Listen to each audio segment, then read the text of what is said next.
So I'm Professor Victor. I'm the faculty advisor for the Bioethics Club. I'm also an assistant professor of philosophy and the director of liberal studies.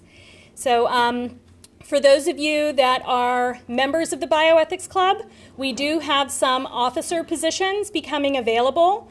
So if you're interested in learning more about the officer positions, please reach out to either myself or any of our current officers. Current officers, wave please. There you go, right down front.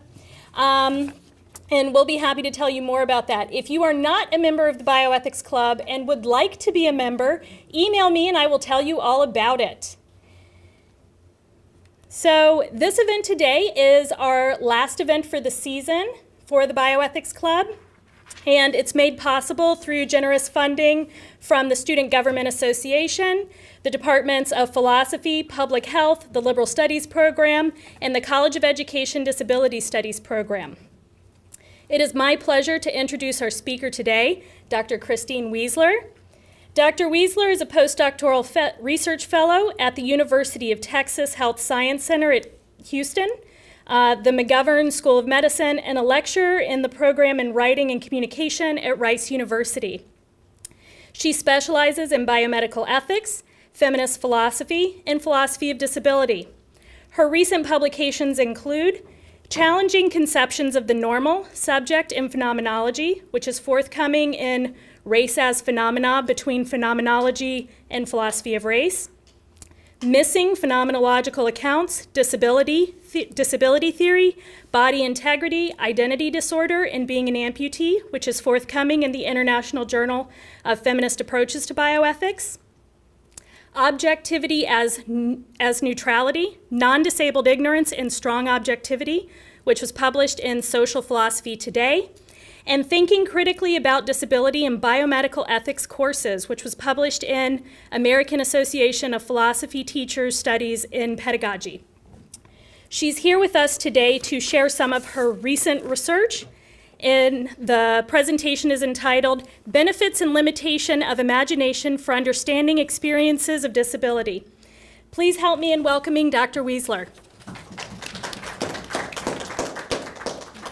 So I'd like to start by thanking Dr. Victor for inviting me here today, and I'd like to thank all of you for being here. I realize it's a tough time of semester to come to events like this, so I really appreciate that you're all here. So today we've got a few objectives. We'll be considering the relationship between imagination and knowledge, and we'll be looking at that specifically in regard to disabled people's experiences.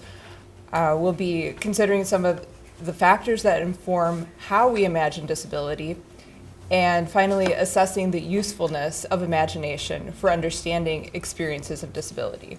This topic was a very minor part of my dissertation. I was encouraged by Amy Kind, who is a philosopher of imagination, to think more about it.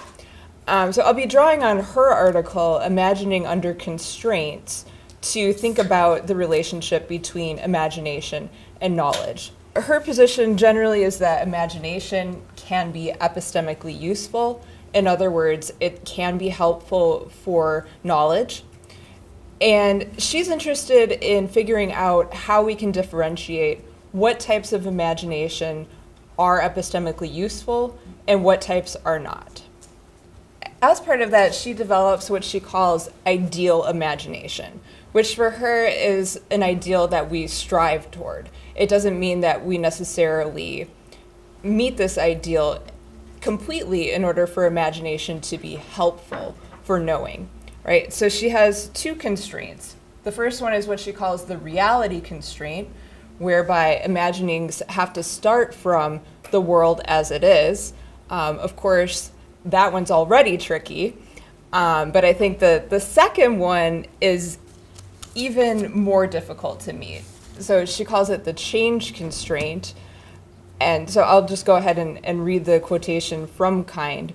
She says, when their imaginings require them to imagine a change to the world as they believe it to be, they are guided by the logical consequences of that change. The imagination has to be representative of the world as it is, and then we have to be able to project into the future if something changes, what other things will change.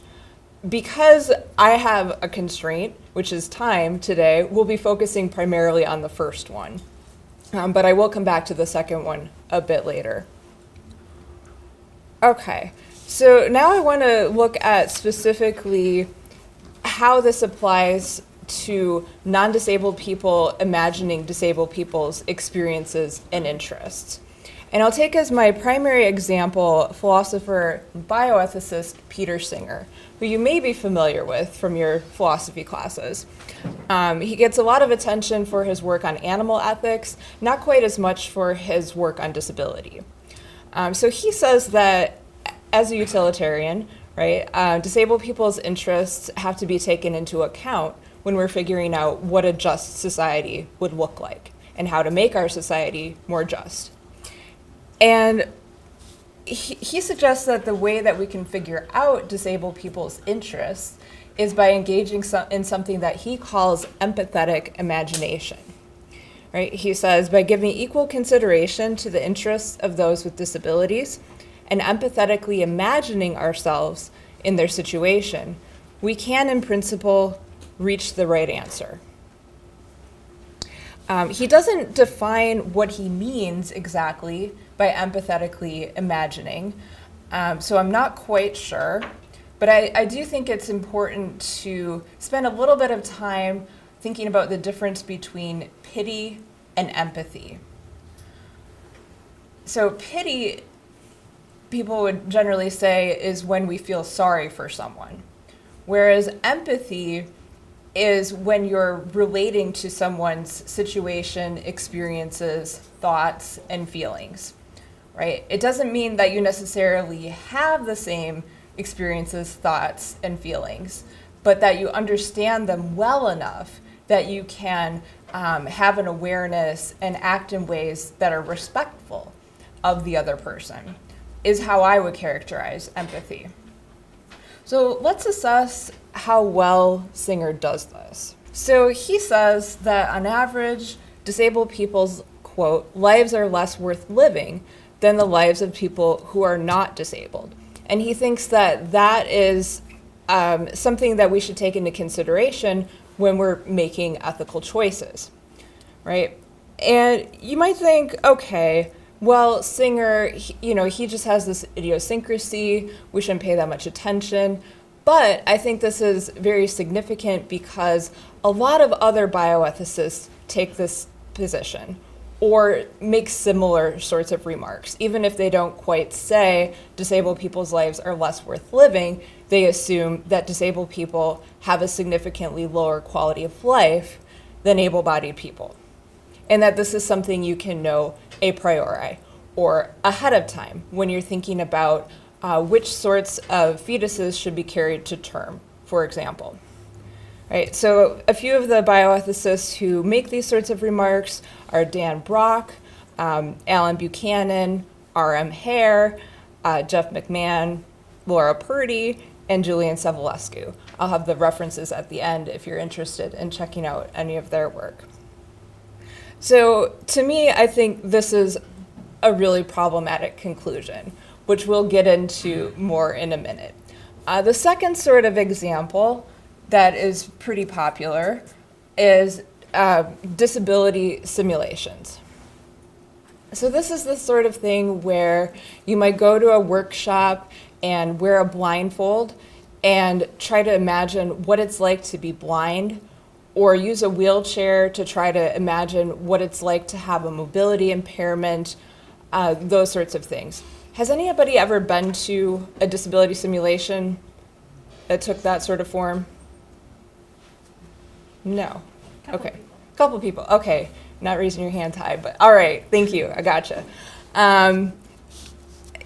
So purportedly, the intent of these sorts of simulations is to give participants a better idea of what it's like to negotiate the world with an impairment, right?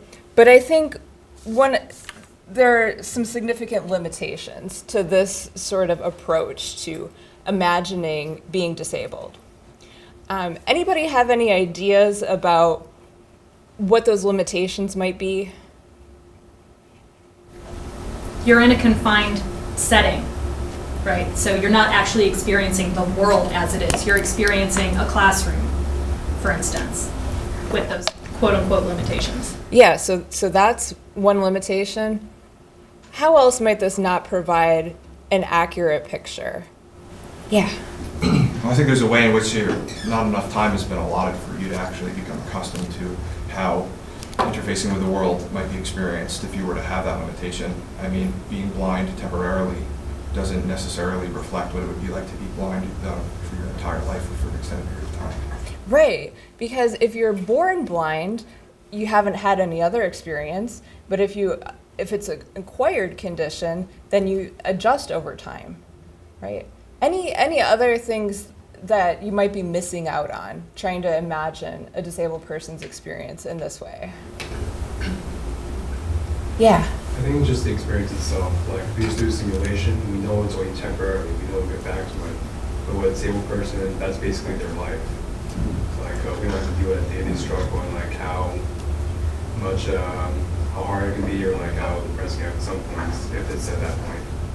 Yeah, and I'm glad you said that because I think that's part of the takeaway too, is that you might leave this sort of simulation thinking, wow, it's really difficult to be blind. It's really difficult to use a wheelchair. I feel sorry for people that have those impairments, right?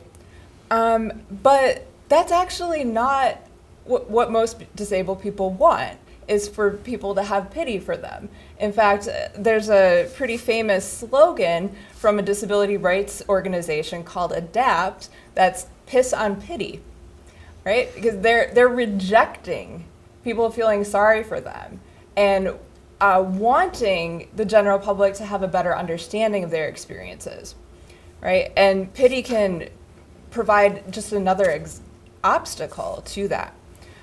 So thank you. It's great to have participation. I know it's a little bit tricky in this room where we're spread out.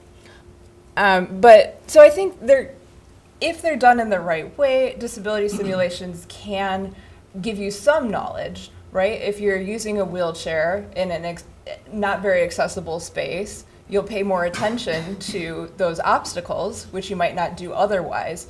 But there are all these limitations that we've detailed and more. Okay, so back to the reality constraint. Imagining this must capture the world as it is. Let's assess how well these examples do. Primarily, I want to go back to Singer's assessment. All right, so the relationship between impairment and quality of life. Non-disabled people, so people who don't have impairments in the general public, tend to estimate that the quality of life of disabled people would be significantly lower than their own, right? And there's also this big gap between what non-disabled people imagine the quality of life would be for disabled people and what disabled people themselves report on average. And there's a second gap, which is between what healthcare providers estimate the quality of life would be of disabled people and what disabled people report. There's an even wider gap between those estimates. So I want to have another moment for you to say what you think about this. Any ideas of why healthcare providers in particular would expect disabled people to have a low quality of life? I'm gonna go back there and then you're next. Yeah.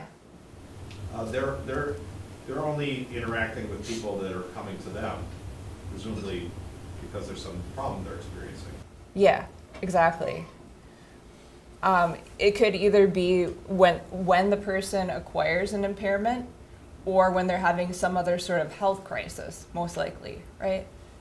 I was gonna say that they have different needs than typical able-bodied people. So as healthcare providers don't have the same reflection on the disability that the person might have, then they won't be able to give the best quality of care for them.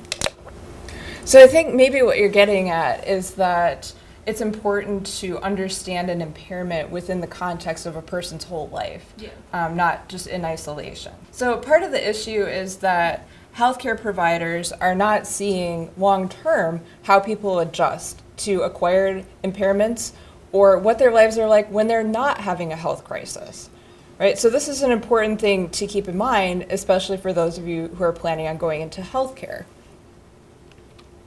Okay, so disability activist and lawyer Harriet McBryde Johnson has this quotation I really like where she asks, are disabled people worse off? And she says, I don't think so, not in any meaningful sense. For those of us with congenital conditions, disability shapes all that we are. Those disabled later in life adapt. We take constraints no one else would choose and build rich and satisfying lives within them. All right, so here's a question. If disabled people, on average, again, of course there are going to be some exceptions, but if you have disabled people saying our lives aren't worse than able-bodied people, and a lot of these people have experienced life as being able-bodied and disabled, right? If they've acquired impairments, why do people think disabled people's lives have a lower quality? Yeah. It could be a lack of education. Most people aren't aware that disabled people actually have adaptive recreation programs like wheelchair basketball, goalball. They can be physically active, it's just that they have to change some things in order to do so. Okay, yeah, so that's one issue, is just lack of knowledge of resources available to disabled people, like adaptive sports. What else? Yeah. I think also just not having exposure to disabled people on like a daily life basis could also affect that. Like not seeing how they live their lives and the fact that they still have meaningful relationships and they're still independent in a sense. And you just see them in a certain context of whether they're sick or whether they're talking about what they don't have, then you just make those assumptions that their whole life is like that. Yeah, so I think that's a really important point, is that a lot of us don't have many interactions or have meaningful interactions with disabled people unless we have a friend or a family member who's disabled. So where's our information coming from about disabled people's lives? Any thoughts on that? Aside from having those interactions. Movies.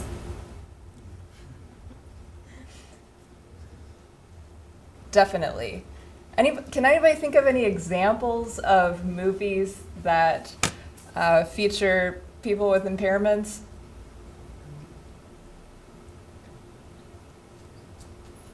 I heard someone say something, but I didn't hear what it was.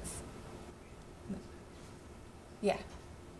The Fundamentals of Caring. It's a fairly new movie. Paul Rudd. I don't know if you've seen it. I haven't yet. Can you tell us all a little bit more in case everyone hasn't seen it? So, more or less, Paul Rudd is a writer who decides to go into caregiving, and he goes through some kind of training and then works with a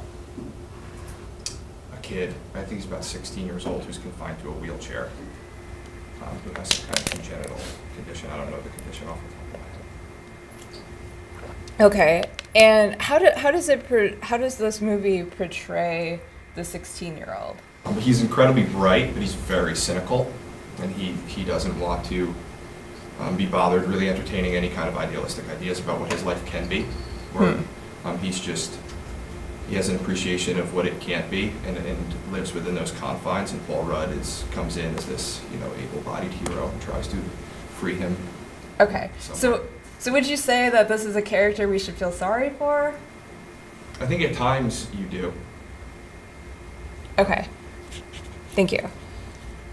Can anybody think of, so rather than specific movies or media portrayals of other sorts, can you think of what a general sort of narrative might be of how disabled people are portrayed? There are at least a couple that are pretty dominant. How are we supposed to feel about disabled people, according to the media? Yeah. Usually they're in a hospital setting, or they're either being transported somewhere by someone else. That's usually what I would see, rather than someone doing it for themselves. Like a person in a wheelchair can drive, I've seen it, but in the movie theater, or on television, you don't see those things. Okay, It's so different portrayals. I think you're saying that there's a kind of an emphasis on dependence, right? Which I don't think it's bad to be dependent, but we do tend to think that in this culture, right? We count some sorts of things as being dependent and other things don't really count, even though we're all dependent on others for all kinds of things. Like, I don't know about you, but I'm not farming in my backyard and growing all the food I need, as an example.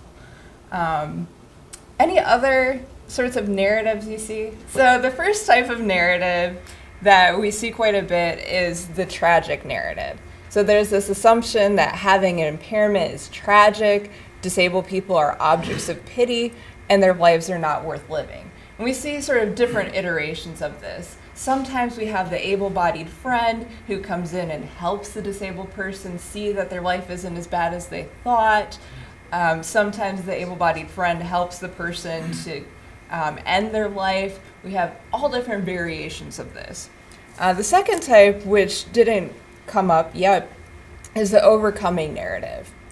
And this also has different forms that it takes. It can be the disabled person does something truly amazing, like climbing Mount Everest. I think it's amazing that anybody does that, right? Or it can be, this person is so amazing because they get out of bed and they leave their house, right?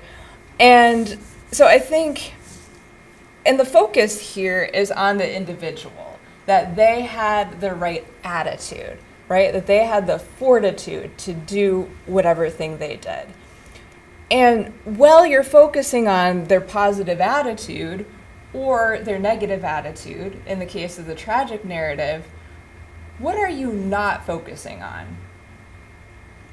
Any thoughts? Social barriers? She's got the answers over here. Yeah, you're not focused on the context. What are social supports enable a person to, just to stick with my earlier example, climb Mount Everest, right? What are the obstacles that people have beyond their physical condition? So you're not thinking about things like class and general accessibility and resources, right? If there's an adaptive sports program nearby, that sort of thing. All right, so some of the factors that actually do tend to reduce quality of life include poverty, lack of access to transportation, education and healthcare, unemployment, isolation, and discrimination.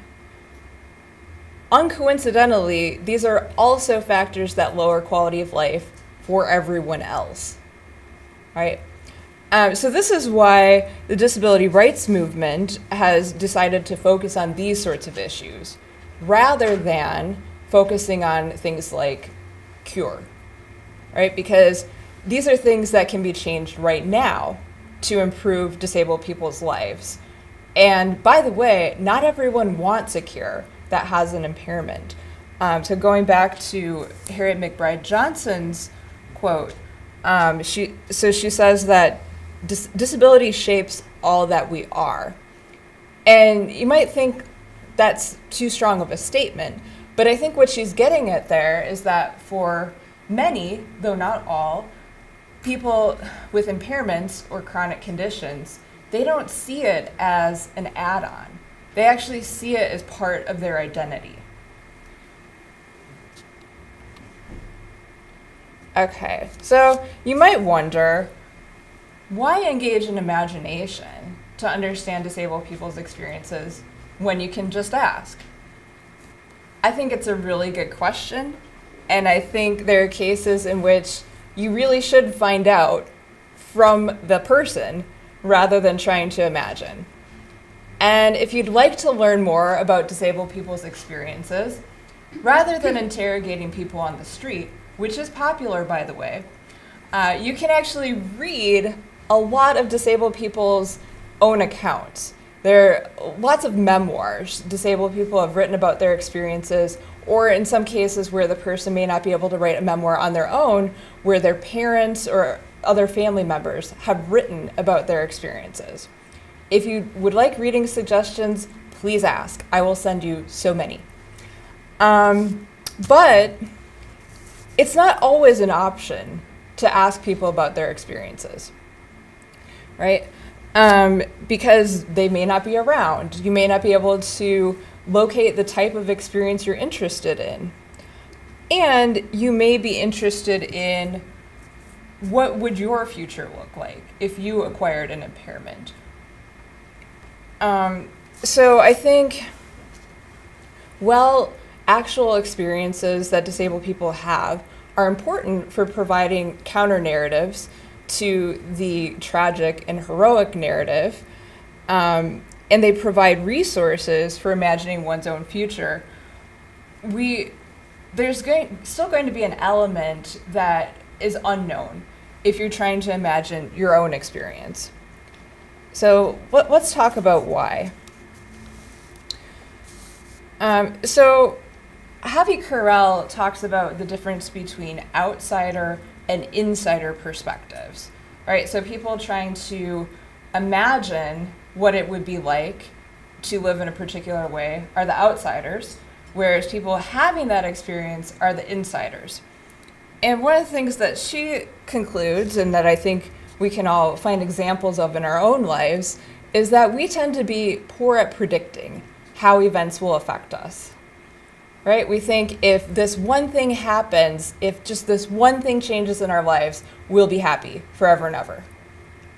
And then the thing happens and you find out, oh, it wasn't that great. Or you just adjust to it and it's like not that big of a deal. Or vice versa, right? So she says, healthy people would think of the illness or impairment as the defining feature of such a life and therefore overweight it. Right? So again, we tend to think about impairments or illnesses as being the main thing or the only thing in the person's life, rather than seeing it as just one aspect of a much broader story. Okay. Another thing is that acquiring an impairment, along with other sorts of changes in our lives, are what L.A. Paul calls transformative experiences. And for her, to be a transformative experience, experience has to meet two criteria. It has to be epistemically transformative. Again, epistemic just means having to do with knowledge, if anyone hasn't encountered that word before. So it gives you new information in virtue of your experience. And then secondly, it has to be personally transformative, which means that it alters how you experience being who you are. So again, we've already talked about how acquiring an impairment can change a person's identity. All right, so to apply this to becoming disabled, acquiring an impairment isn't just that. It also changes how you experience the world, right? Not only in terms of how you do things, but how other people treat you. And I think it's important here to think about the fact that there are impairments that are visible and there are other impairments that aren't visible. And so which type of impairment a person has is going to have an impact on how people treat them, right? So for example, if someone has chronic pain, they might be spending a lot of time trying to convince people, I really do have an impairment. I really do need this accommodation. Whereas the person with the visible impairment might be trying instead to convince people, no, really, even though I have this impairment that you can see, I can do X, Y, Z. Just as one example, right? So one of the ways that acquiring an impairment, and as you can see, I'm just talking about acquiring an impairment, not being born with one, because clearly that's not going to be a transformative experience because it's your experience from day one. So acquiring an impairment is likely to change your orientation in the world. As an example, the sorts of things that you pay attention to. I would guess that for most able-bodied people, they tend not to pay attention to how accessible an environment is, right? Because for most of us anyway, if something isn't an issue for us, we tend not to notice it. But this is something you can start paying more attention to, thus the handout that will be coming around. Okay, so basically I'm just trying to make the case here that becoming disabled is a transformative experience in the sense that L.A. Paul uses that term. Okay, so the next question then is if we can understand experiences that we haven't had. Larry May thinks so. He says any person should be able to gain understanding as long as he or she could at least imagine experiencing the relevant phenomenon. But in most cases, the task of imagination needs to be guided by someone who has had the relevant experience. End quote. So I think that this is right, that even if we're not going to be able to gain perfect knowledge or ideal imagination, in Amy Kine's words, that at least we can learn about experiences such as being disabled by starting from actual disabled people's experiences, that's going to be a good grounding for our investigations. Okay, so then the question is this even productive to engage in imagination in regard to disability? My answer, as with many philosophical questions, is going to be that it depends. Right? We've seen some examples of where things went awry because, for example, Peter Singer wasn't consulting with disabled people. He wasn't finding out what disabled people had to say about their own lives, right? He was engaging in imagination that wasn't grounded. So that's going to be a bad way to go. And not just with disabled people's experiences, by the way. I think really with any experiences of someone that's different from yourself, right? But imagination, I think, can be helpful for non-disabled people being able to pay attention to the environment. For example, to assess accessibility. And this checklist could help you to do that. And I think imagination is also useful for conceiving of a more just society. I'll end with one other example, which is that Alison Kafer, who's a disability theorist and an amputee, she talks about how when she first acquired her impairment, that some people told her, well, you need to just give up on your aspirations of going to graduate school. You're really going to need to devote the rest of your life to healing from this experience and seeking counseling and trying not to get addicted to drugs because your life is just going to be so depressing. Whereas her friends and other disabled people were able to come up with other versions of her future. They imagined that she would be able to do things like make art, fall in love, have a family, be a disability rights advocate, complete graduate school, which indeed she did. So I think it's important that we do imagine other versions of disabled people's lives than the dominant narratives. Thank you.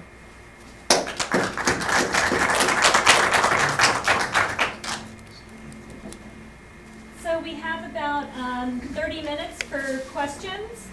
Can I ask what intrigued you in this topic? Peter Singer is really the person I need to credit with getting me going, because when I read things that he said about disabled people, primarily in practical ethics, oh, by the way, I should turn to my references. Here's the first page. I wondered how he came to make the knowledge claims that he did. So I was really interested in the epistemic issues in bioethics. And then when I started digging more, I realized how central disability was and is to many of the important debates and topics within bioethics. So it just it kind of snowballed. You realize there was a lot of work to be done in this area. So thank you for your presentation. That was very interesting. So you told us about how there's this gap in quality of life assessments between the general public and disabled people's experiences, and also healthcare professionals and disabled people's experiences. I want to ask about quality of life assessments in general. So, you know, measuring the gap is one thing, but I'm wondering whether you think quality of life assessment tools are already based on a faulty standard of ableism? I think it depends on, maybe, but I think we can have better and worse measures. Okay. And I think, for example, attempts to separate out health-related quality of life from regular quality of life tend to have some problems. So, as an example, Ron Amundsen talks about how one of the measures on one of these scales looks at mobility and gives people scores for mobility, but it asks questions like, are you able to leave your residence independently? Are you able to transverse the city independently? And it's actually measuring how accessible the environment is, not the individual's mobility.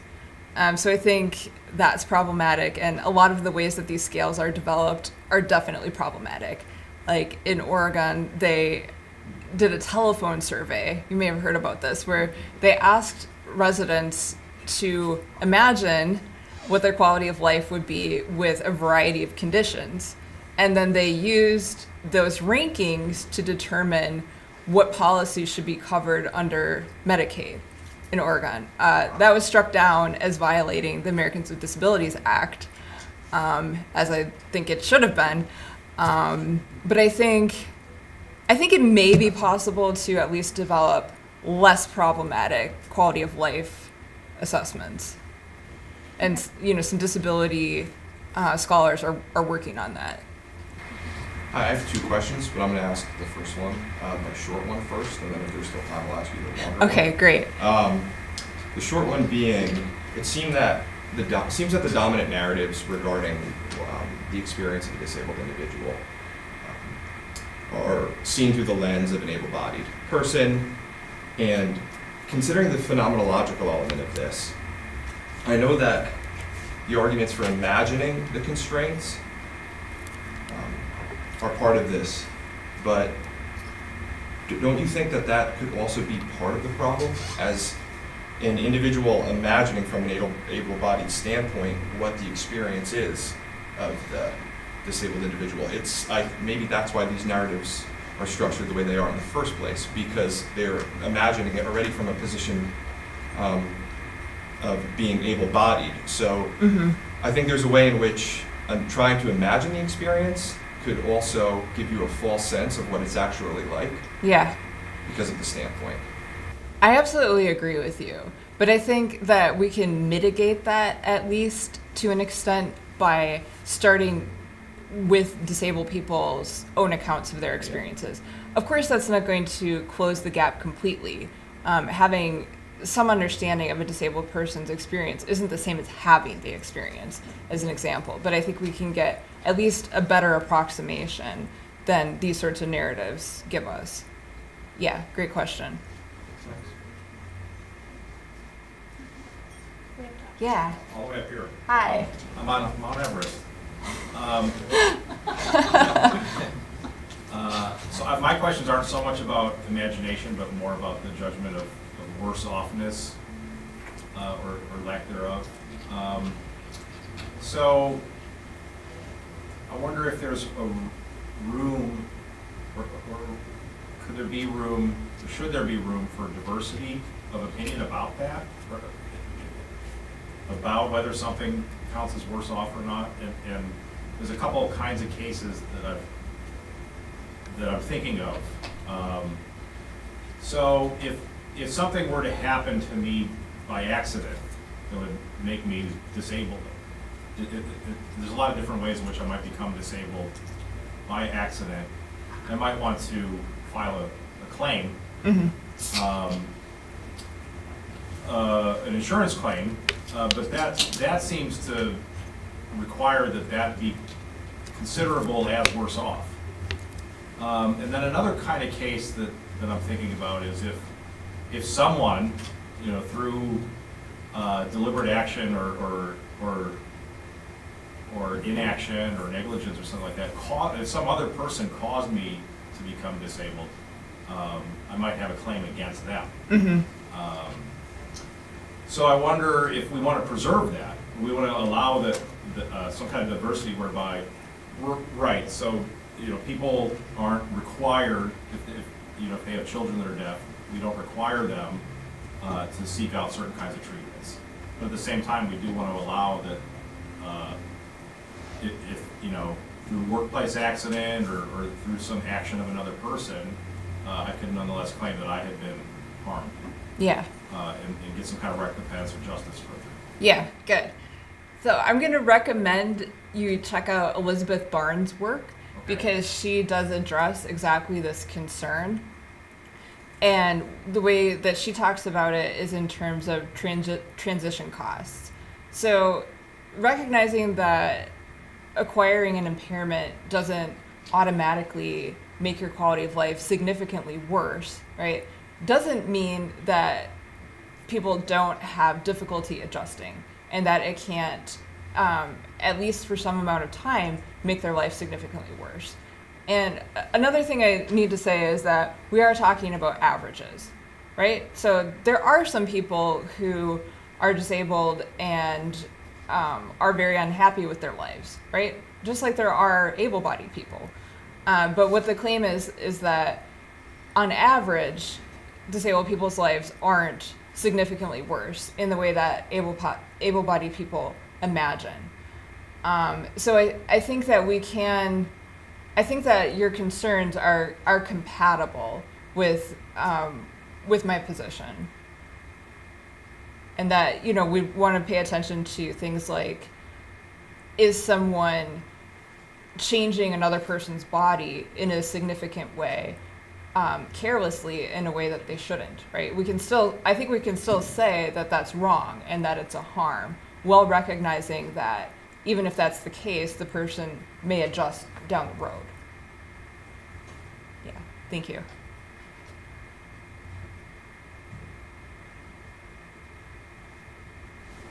All right, time for the longer question. Well, it may just be the same question asked in different words, and I think you could tell me if it is.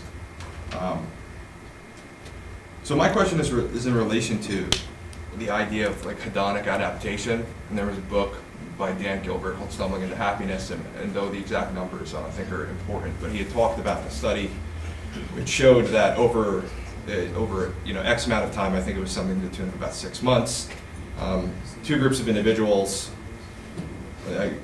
group A is diagnosed with a terminal illness, group B is not. So group A suffers this dip in reported happiness, reported well-being, but over about 6 months it returns back to baseline. Mm-hmm. And so what he argues throughout the book, and he uses far more examples than just that, is that our happiness as individuals is actually pretty consistent, mm-hmm. and it spikes and dips in accordance and proportionate to certain life events. You get promotion, you graduate, with a PhD, something of that nature. And I think that there's a way in which this is kind of a double-edged sword, mm-hmm. this research, because, and this was the long part of my question, was because I see on the first hand, when you're talking about, piss on pity, adapt. That's great, because I think that's empowering. But conversely, it could also be used, well, these individuals may be unhappy with their current situation, but research suggests that over time, they're going to return to baseline anyway. So what's the use in trying to make their lives easier if you have one portion of the group, yelling adapt, and we're not looking for pity, we're not looking for accommodations, we need to overcome, and then you have this other portion of the group that are saying it's actually society's obligation to accommodate. So I feel like there's conflicting, I think it's good to try to empower an individual, and I think it's very adaptive that this happens psychologically. But I think that may be a problem of like there's a conflicting arguments within the context of this conversation, even within the separate groups. So, for the record, there aren't any disability rights groups I know of who are saying, like, don't do accommodations. Okay. Like, they're, like, pro-accessibility. Yeah. But I think you are getting at something that Peter Singer talks about, which is, like, well, if it's the case that disabled people report a high quality of life, why should we bother doing research to try to improve people's medical conditions or find cures? And I think you find a diversity among the disability community about what their perspectives are, right? You have some people who do desperately want cures. Christopher Reeve would be a great example of someone representing that view. And you have other people saying, no, like, my life is good the way it is. I don't want a cure. So I think you have to pay attention to both, and not to put all of our resources into cure or all of our resources conversely into accessibility. I think we need both, because people with, and again, we're talking about, a huge umbrella term with disability, but you have people that are seeking both. But I think it's important not to put all of our hope in cure, which tends to be kind of the default. I mean, I don't know if can I just Yes. follow up comment? So I know that this book has been argued against pretty vehemently by social scientists, but one of Malcolm Gladwell's books, I think it was David and Goliath, he talks about, he has this whole section about, I guess they would qualify as intellectual disabilities, learning disabilities. And he starts off the chapter with, would you wish that your child had dyslexia? And the way that he frames it, almost any reader, the whole purpose is that you say, well, absolutely not. It sounds terrible. By the end of the chapter, you're like, yeah, I want my child to have dyslexia. Because he talks about all of the ways in which people who experience adversity and are born into a societal setting in which they have some kind of incongruency in the way in which they perceive the world, the way in which they operate, their workarounds are incredibly innovative. They're incredibly creative in the way that they find a way of adapting with their circumstances, and then that begets innovation, whatever it may be. CEO is a huge portion of successful individuals, self-report to have learning disabilities. So I think that there's like a way in which that adversity could be used in a beneficial way or a detrimental way to a portion of the population that may be struggling nonetheless. Yeah. Yeah, and I think, you're getting at something really significant, which is that there's an important moral difference between that just happening to be the case and trying to cause those people to have those sorts of conditions, which we generally can't do, right? Yeah. But there's starting to be more and more conversations about that sort of thing, like causing deafness, for example. So I need to read David and Goliath. Someone else just told me that. So I wonder if this kind of social research, sociological research, feeds the hero narrative, right? If we get a good amount of research that shows us that a lot of CEOs self-report as having certain kinds of impairments, does that feed the narrative that's problematic? Or does that feed a problematic narrative? I mean, I think it depends on how it's framed, right? If that is just people adapting and living their lives and, it comes to be seen as unremarkable in a sense, or if we feed into it and say, oh yeah, this person is truly amazing because they did this. Yeah. And I don't know. And again, it's not always so clear cut. Yeah. So good question. Any final thoughts, questions in the gallery? Okay, let's thank Dr. Wieseler.